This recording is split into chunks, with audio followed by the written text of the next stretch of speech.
Peru announced a nationwide state of emergency on Wednesday, granting police special powers and limiting freedoms, including the right to assembly, after a week of fiery protests that have left at least 8 people dead.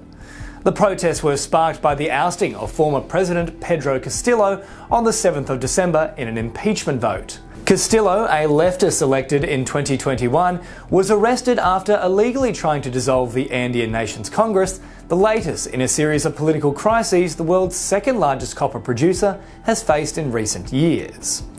Prosecutors on Wednesday said they were seeking 18 months of pre-trial detention for Castillo, who has been charged with rebellion and conspiracy.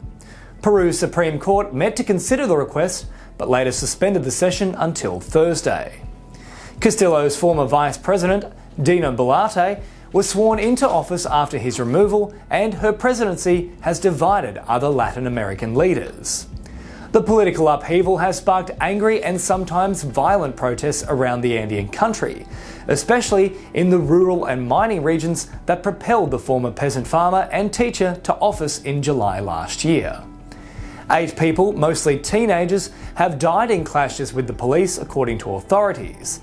At least 6 were victims of gunfire, according to rights groups.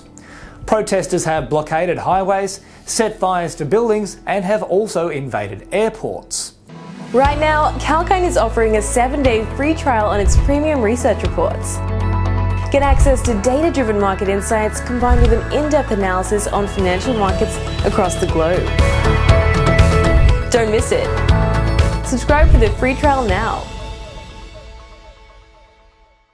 Boluarte's Defence Minister, Alberto Otarola, told reporters that both sides of politics have agreed to declare a state of emergency throughout the country due to the acts of vandalism and violence.